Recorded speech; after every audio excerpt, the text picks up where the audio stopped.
I heard a couple interesting things, and I'll get to them. But first, I wanted to talk about military personnel and foreign affairs personnel because that's in the news a lot right now, and there's many of them in my districts. In particular, I've talked to many defense contractors, people who work for those contractors, people who work at places like USAID and the Defense Department. And one of the things I keep hearing is that they'll go find a job in the private sector. Certainly, this is hard on their families to have this unpredictability or be laid off altogether.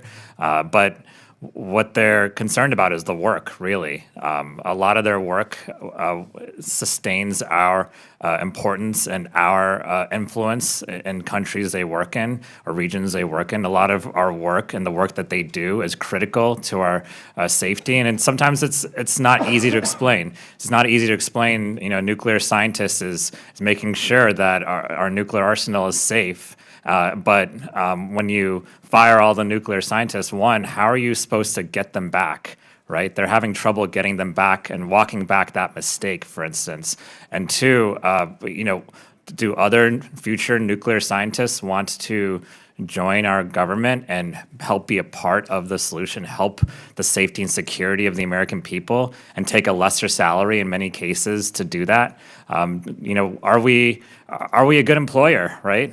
That's going to be really critical in attracting the best and brightest talent in our government. And so this is something I keep hearing over and over again. And especially when you cancel a contract, many times the company will have spent many years investing millions of dollars or more into trying to develop that technology or that asset. And that research and development ends up really going to the wayside, and we go years behind. We get years behind on military technology and assets as a result. And so I want to start there, but I ask for unanimous consent to enter into the record this February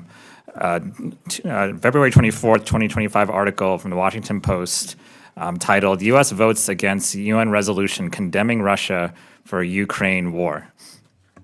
Without objection, so ordered. And the first line says, the United States voted with Russia, North Korea, Iran, and 14 other Moscow-friendly countries Monday against the UN resolution condemning Russian aggression in Ukraine and calling for the return of Ukrainian territory. And I would just ask, I would ask our witnesses today, Mr. Stadler, to start with you. Do you believe Ukraine and Zelensky was responsible for this war that's happening now? Oh, thanks again for the chance to be here. I'd say the first thing is the metric in which you evaluate success. Is it a yes or no question? Do you think that Ukraine was responsible do you blame Ukraine for the war that's happening right now? No, I don't. Dr. Mob, do you blame Ukraine for the No. war that's happening? Dr. Oldort, do you blame Ukraine for the war that's happening? Dr. Kumpchen, do you blame Ukraine for...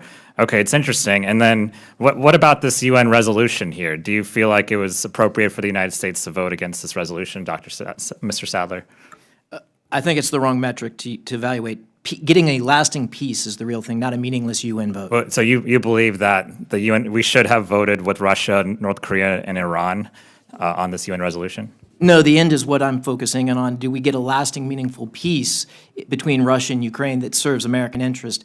This vote will be forgotten if we get to that. Does this vote give us a lasting peace? I think the jury's still out on that. Okay. Dr. Kumpchen, do you believe this vote on the UN resolution gives us a lasting peace? Do you think this was the right move for the United States? No, I do not. I think the only way we're going to get a lasting peace is making very clear to Vladimir Putin that he can't keep taking territory from Ukraine. That is the way to get peace. It's to stop him. And I think I would agree with that. And something else Mr. Salary said was that if our allies can't defend themselves, then they're not our ally. Is that what you said? I'd love for you to clarify that. No, absolutely. I'd love to clarify that. Yeah. No, what I saw firsthand in the summer of '22 in Tokyo was, for someone that grew up in Japan, a very stark change because of what they saw in Ukraine. And the lesson they took from that, and I've heard it in other countries throughout Asia, is that if you do not take care of your defense adequately and you can't sustain yourself long enough for your allies to come in, you are a liability to that collective I would defense. say what I took from that, what I'm taking from this administration's foreign policy is that we're not going to be there for our allies. And so why would our allies want to trust us? I yield.